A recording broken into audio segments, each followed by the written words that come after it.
Hey there, welcome in MTG Woo, aka Travis Woo, aka Travis Wizard, bringing you episode number 1 of the new series, Magic Match of the Day. So, I've been thinking, what is the optimal dose for Magic? What is the amount you can play to draw the maximum benefit without distracting your life? And I've kind of come to the conclusion that it's easy to get carried away, and one match a day, one match is probably perfect because win or lose, that's it, and you have 24 hours to reflect on it and try to win again tomorrow if you don't win, and then try to win again the next day. There's no compulsive back in, back in. And I got to thinking, as we're here with Pauper Ninja Bear Delver, that why do I always release 3 or 4 matches at a time? Why does everyone do that? That doesn't actually make sense. We just do that because we always do it. So tell me what you think. We'll see how we keep up with it, but my plan is to have a magic match of the day every day. Well, more probably like 6 days a week.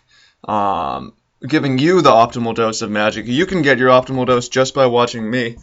And there's going to be 6 matches a week, so it's not going to be one day at a time, not going to be a crazy amount. Although maybe it will be like 5, and then I'll have one bonus video, and then one day off. So yeah, let me know what you think about that. Anyways, we're here with Pauper Ninja Bear Delver, deciding between a Preordain and a Serum Visions. I'm going to start with the Serum Visions, see what creature we can pick up as we're up against Mono Black. So for those of you who haven't played Pauper, I actually don't really like either of these. I like having a land, but I feel that we need to get a creature. So if you don't know what Pauper is, it's only commons. And that's great because it's cheaper, and Magic can be really expensive. And another thing about the optimal doses, it should be really efficient. It should be Kumbaj Witches is really hard to beat. Yeah, that's going to be hard to beat. There's a Gush, a Brainstorm into a Preordain. I'm going to not worry about counterspelling just yet. We need to set things up. Okay. Get rid of 1 Vapor Snag. Get rid of 1 Gush. Preordain. Yeah, budgeting efficiency should be put on bottom. Should be put on bottom. Well, we're going to have counterspells to deal with the Kumbaya, my lord. Is that how that is? Kumbaya? Witches?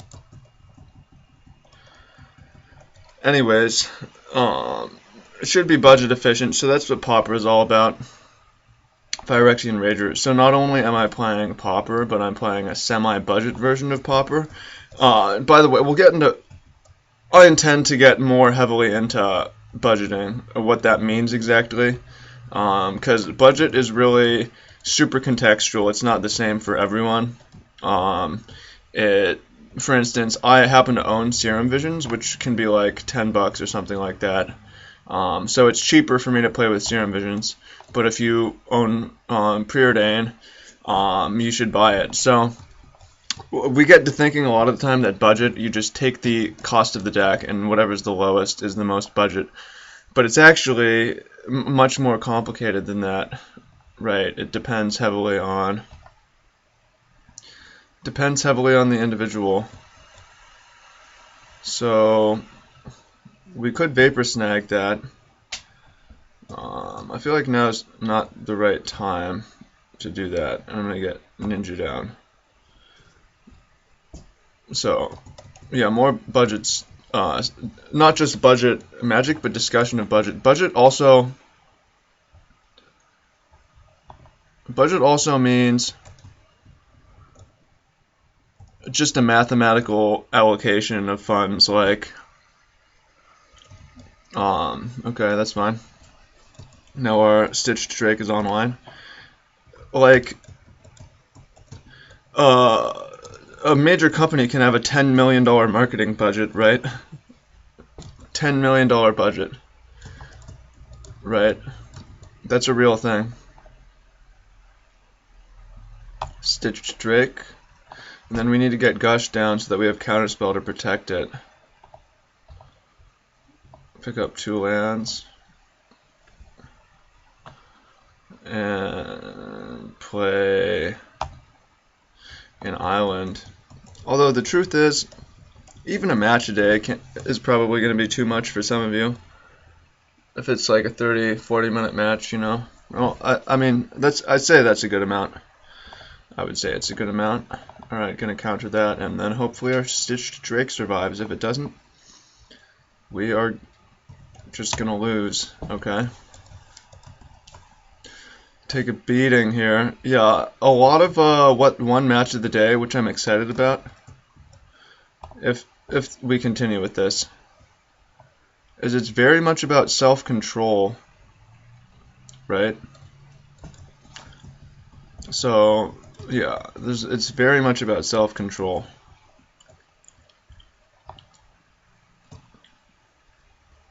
Okay. Although I will probably play more than one match a day, but I'll release one match a day. Yeah. Secret spoiler alert, I'm full of shit, so maybe shouldn't have revealed that. But to start, it's going to be one a day on my end, but that end result will be one a day on your end, definitely. Okay. Gurmag Angler is going to meet the Force Spike. Always feels good when we extract the maximum value. Okay, see if it's possible to turn this game around. Probably not. We could deal with one witch, but two witches is just too many.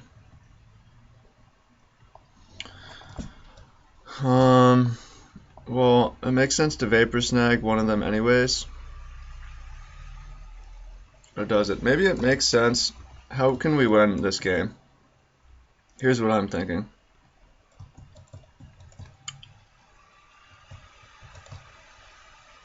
We're not going to deal with the witches, so I'm just going to throw a bear down, and this will poke the opponent for 1 life.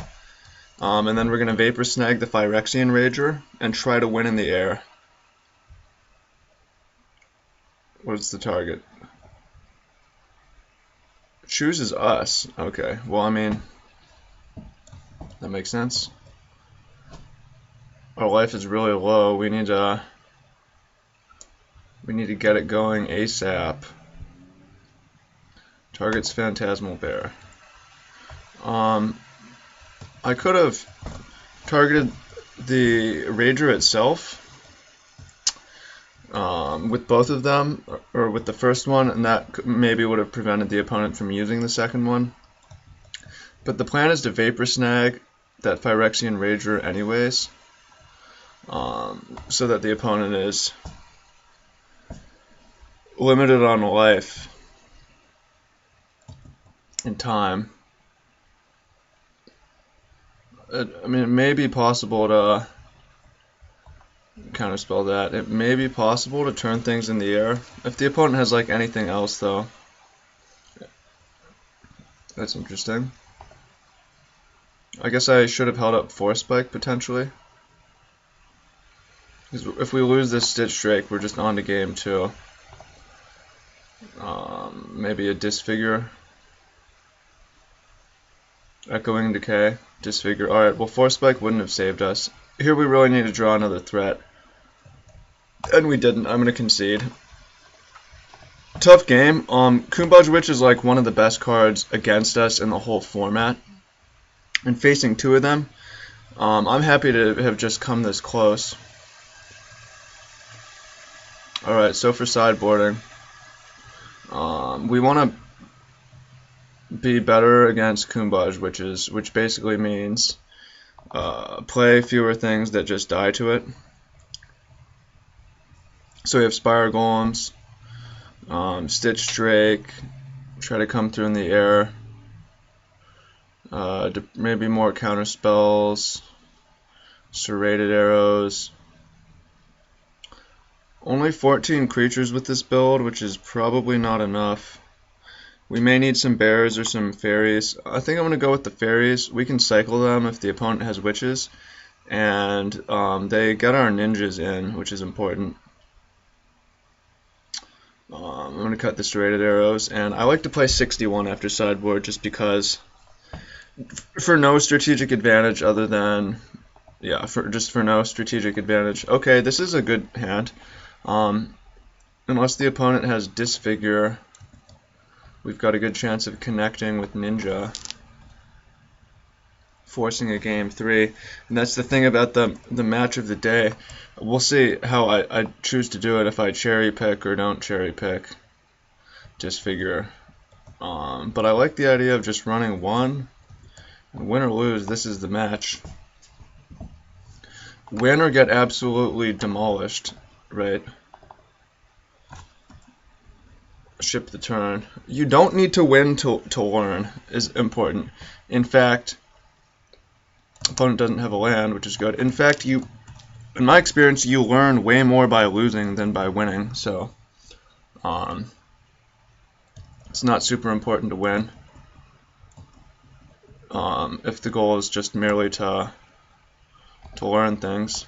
Alright, Cloud of Fairies coming down. I'm choosing to cast Cloud and not Ninja for reasons that are obvious to me, which are we untap 2 lands so we can play Counterspell.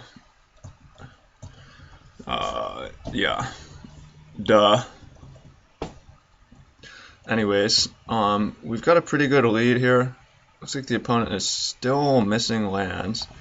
I'm going to counter that just because if we can get Ninja in, the opponent is just really mana fucked. And that's awesome that I can swear now if I don't have, like, if you were my sponsor and you want me to swear, then I will swear as much as you want me to, god damn it. Although I don't want to curse God, that's actually, to me, is a different thing than I don't want to curse the cosmic eternal force that birthed me, or whatever. Alright, so I'm going to cast the Cloud of Fairies. I think that it could be legitimate to cycle it, but just even an extra point of damage at this point. Okay, well, we won that game. That was... See, what did we learn that game? Not a whole lot. Coast Watcher, Sea Sprite, Pro Red, Flying, Pro Green. I'm not a huge fan of Will of the Naga. I do like our bounce spells. Bounce, Gurmag, Angler. And back for the last game of the match of the day. Okay, this is a good hand. I mean, really the hope is to avoid Kumbaj Witches. That card is horrific. Although, we're not totally dead if it comes down this game, because we can Vapor Snag and then Serum Visions to set up our Delver, and then we have another threat that can live through it. Wrench Mind. Deprive, and then either the Vapor Snag or the Serum Visions. I'm going to pitch the Vapor Snag. It's unclear that we want Serum Visions, and we'll be able to get it later. Okay, so at this point, I'm going to choose not to flip the Delver, and instead connect with Ninja, because this is both a battle of tempo, but also a battle of attrition, with the opponent kind of grinding our hand down with Wrench Mind. If we can pull off an extra card, I think that we should. And then see what happens in this turn. Sign in Blood, okay. Well, see if the opponent has another land. So what have we learned from this? We learned that, do we want to Ponder or Serum Visions? I want to make sure that we draw an extra land if possible. Actually, what's more important is that the Delver flip. I should have maybe played Serum Visions first. The reason being, we can set up the top of our deck to draw off of Ninja. Use this ability. Double Force Spike. Alright, Ponder, looking for an island. You know, I think I'm actually going to keep these. Oh, I've ordered it wrong. I'm actually going to keep them. We're going to be stuck on lands too. this is a bit of a gamble. That was a gamble that could really cost us, but with all these force spikes and counter spells, force spike that. It seems like we can just ride this one ninja. Okay. Attack. Draw Cloud of Fairies. Play it. And at this point, I'm just gonna just keep up counters. We could play Serum Visions and keep up Force Spike, but I want to have Counterspell at the ready in case of dead weight. Okay. Spire Golem. So if the opponent is able to stabilize and stop us, we've got insane gas coming later. Actually, I should have played Serum Visions already. Well, we drew a land, which is perfect. And I'm just going to get Delver down and not worry about the flipping.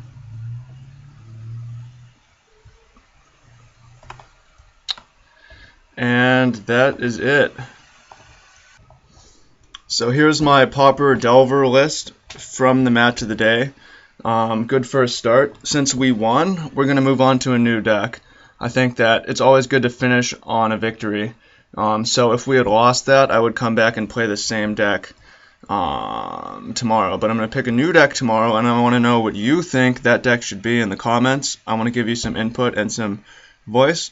Also, if you made it all the way to the end and you enjoy the free content, check out my Learning from Deck Crafting e-course. If you haven't seen that yet, there's a link on that. You can either get that through the sales page or you can get it through supporting me on Patreon. Wow, I owe you Patreon supporters so much. I'm really struggling, and I love making these videos in order to do them every day.